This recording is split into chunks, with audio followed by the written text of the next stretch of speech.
dari Prodi Ilmu Komputer semester 4 Fakultas Teknik dan Sains Universitas Muhammadiyah Bangka Belitung.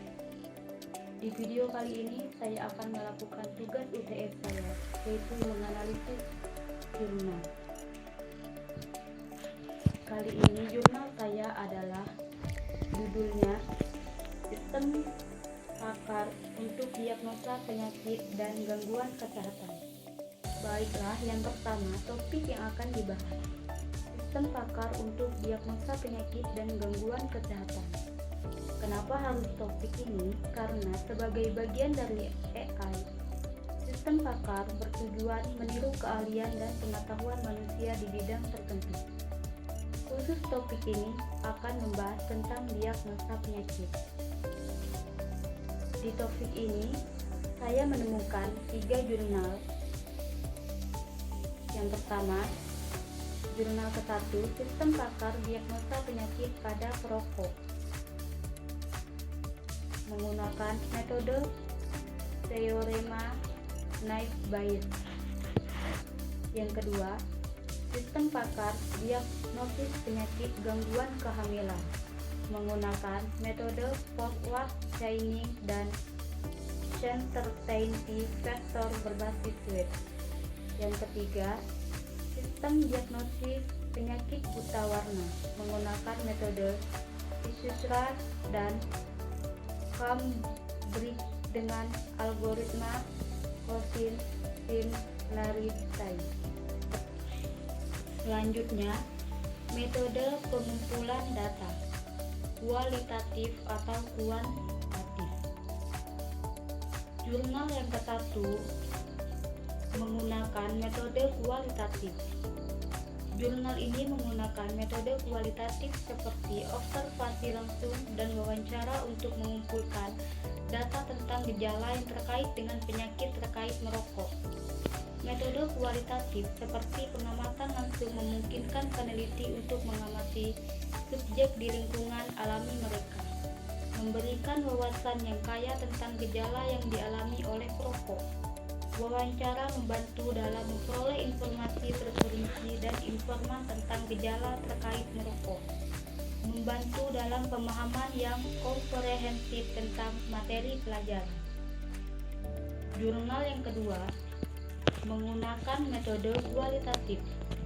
Jurnal ini menggunakan metode kualitatif karena sifat topik penelitian yang melibatkan mendiagnosis gangguan kehamilan, area kompleks dan bernuansa yang mendapatkan manfaat dari eksplorasi dan pemahaman mendalam.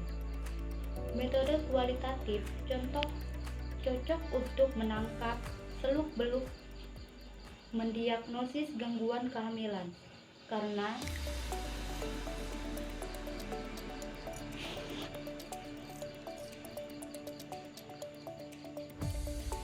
memungkinkan pemaksaan rinci gejala, pengetahuan ahli, dan proses pengambilan keputusan yang terlibat dalam diagnosis. Selanjutnya, jurnal ketiga menggunakan metode kualitatif. Dengan berfokus pada metode kualitatif, penelitian ini bertujuan untuk memberikan eksplorasi buta warna yang kaya dan terperinci, meningkatkan kualitas keseluruhan dan kedalaman temuan penelitian. Yang ketiga, SDLC yang digunakan. Jurnal yang ke-1 menggunakan SDLC waterfall. Mengapa menggunakan SDLC ini? Karena jurnal ini menggunakan metode pendekatan linear berurutan untuk pengembangan sistem, menyediakan kerangka kerja terstruktur untuk seluruh proses pengembangan perangkat lunak. Metode waterfall menawarkan pendekatan sistem yang bertujuan untuk pengembangan perangkat lunak, memastikan perkembangan yang jelas dari satu fase ke fase lainnya, termasuk analisis desain, pengkodean, dan pengujian. Dengan mengikuti model air bersih, para peneliti dapat memastikan bahwa setiap fase pengembangan sistem selesai sebelum melanjutkan ke tahap berikutnya, mempromosikan ketelitian dan akurasi dalam proses pengembangan. Jurnal yang kedua menggunakan metode waterfall juga, karena untuk pengembangan sistem pendekatan sekuensial dan linearnya yang sangat cocok untuk mengembangkan sistem ahli untuk mendiagnosis gangguan kehamilan secara terstruktur. Model waterfall memungkinkan perkembangan sistematis melalui fase yang berbeda, mulai dari analisis persyaratan, desain sistem, implementasi, pengujian, dan akhirnya pemeliharaan, memastikan proses pengembangan yang terorganisir dengan baik. Dengan mengikuti metode waterfall, jurnal dapat dengan jelas mendefinisikan dan menganalisis persyaratan sistem, merancang arsitektur sistem, menerapkan sistem ahli menggunakan metode forward chaining dan precession vector, dan melakukan pengujian menyeluruh untuk memvalidasi fungsional sistem. Selanjutnya, jurnal yang ketiga menggunakan metode Agile. Karena pendekatan iteratif dan inkremental, Agile memungkinkan pengembangan iteratif dan inkremental, memungkinkan sistem berkembang secara bertahap sebagai respon terhadap perubahan persyaratan. Fleksibilitas dan adaptabilitas.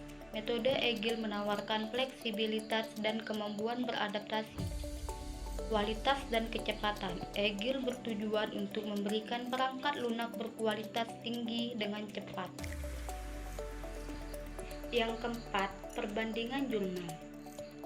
Jurnal 1 menghasilkan sistem pakar untuk mendiagnosa penyakit pada perokok menggunakan metode teorema Naive Bayes. Jurnal 1 menggunakan metode SDLC air terjun waterfall dengan tahap analisis, desain, pengkodean, pengujian, dan pengujian black box. Jurnal 1 menghasilkan sistem pakar berbeda waktu untuk mendiagnosa penyakit perokok pasif dan memberikan informasi tentang penyakit perokok. Jurnal kedua mengembangkan sistem pakar untuk mendiagnosis gangguan kehamilan dengan memecahkan masalah terkait keterbatasan waktu, keadaan fisik, dan masalah keuangan. Jurnal kedua menggunakan metode SDLC dengan pengembangan sistem menggunakan forward chaining dan certainty vector. Jurnal kedua menghasilkan sistem pakar diagnosis penyakit gangguan kehamilan. Jurnal ketiga menerapkan sistem diagnosis buta warna menggunakan metode Ishihara dan Cambridge dengan algoritma kesamaan Cosine di berbagai platform. Jurnal ketiga tidak secara spesifik menyebutkan metode pengembangan yang digunakan. Jurnal ketiga menghasilkan sistem diagnosis buta warna yang efektif dan dapat diimplementasikan pada berbagai platform. Yang kelima, research gap. Jurnal yang ke-1, celah pengetahuan tentang cara mengintegrasikan sistem pakar dengan sistem lain, seperti sistem keamanan.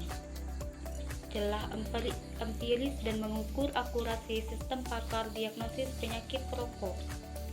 Yang ketiga, celah teoristis dan memahami implikasi sosial dan psikolog penggunaan sistem pakar diagnosis penyakit perokok. Yang keempat, celah populasi dalam mengukur representasi populasi yang diperlukan untuk menjawab pertanyaan penelitian. Selanjutnya, jurnal yang kedua. Yang pertama, celah empiris dalam mengukur akurasi sistem pakar diagnosis gangguan kehamilan. Celah teoristis dalam memahami implikasi sosial dan psikologis penggunaan sistem pakar diagnosis gangguan kehamilan.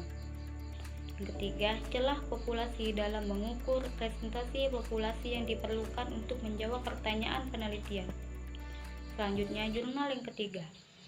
Yang pertama, celah pengetahuan tentang cara mengintegrasikan sistem diagnosis buta warna dengan sistem lain, seperti keamanan. Yang kedua, celah empiris dalam mengukur akurasi sistem diagnosis buta warna.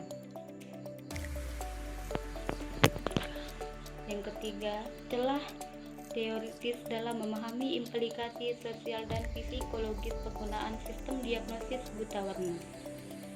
4. Celah populasi dalam mengukur presentasi populasi yang diperlukan untuk menjawab pertanyaan penelitian.